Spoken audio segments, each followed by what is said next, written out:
இந்தோனேஷிய தலைநகர் யகார்த்தாவில் உள்ள சர்வதேச மாநாட்டு மண்டபத்தில் 12வது உலக இஸ்லாமிய பொருளாதார மாநாடு இன்று ஆரம்பமாகியுள்ளது. இதில் சிறப்பு அதிதியாக அழைக்கப்பட்டுள்ள ஸ்ரீலங்கா பிரதமர் ரணில் விக்ரமசிங்க ஸ்ரீலங்கா அரசாங்கத்தின் பொருளாதார கொள்கைகள் தொடர்பில் தெளிவுபடுத்தினார். I must here express my gratitude to the government of Indonesia for the courtesies extended to the Sri Lankan delegation.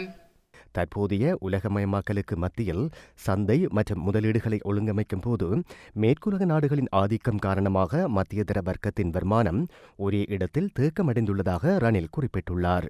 இதிலிருந்து விடுபடுவதற்கு பல சவால்கள் இருப்பதாக குறிப்பிட்ட ஸ்ரீலங்கா பிரதமர் புதிய தாராள பொருளாதார கொள்கைகள் மூலம் இவற்றை வெல்ல முடியும் என்றும் நம்பிக்கை வெளியிட்டுள்ளார்.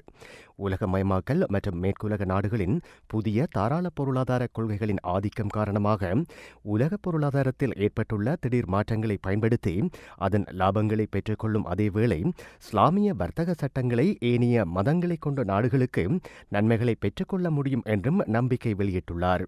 நியாயமான தொழிற்சாலை ஒத்துழைப்புகள், ஒப்பந்தங்கள், வரிக்கூட்டு நடவடிக்கைகள் மற்றும் வட்டியில்லா கடன் வசதி என்பன இஸ்லாமிய பொருளாதார சட்டங்களில் உள்ள முக்கியமான அம்சங்கள் என்றும் அவர் சுட்டிக்காட்டினார்.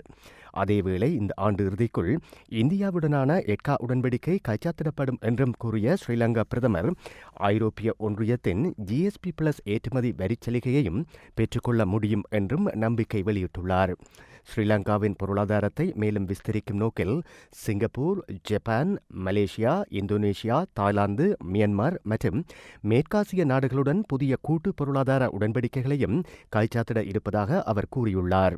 அமெரிக்கா மற்றும் பிரித்தானியாவுடனான புதிய பொருளாதார உடன்படிக்கைகள் தொடர்பில் அடுத்த ஆண்டிலேயே உறுதியாக கூற முடியும் என்றும் ஸ்ரீலங்கா பிரதமர் ரணில் விக்ரமசிங்க மேலும் தெரிவித்துள்ளார்.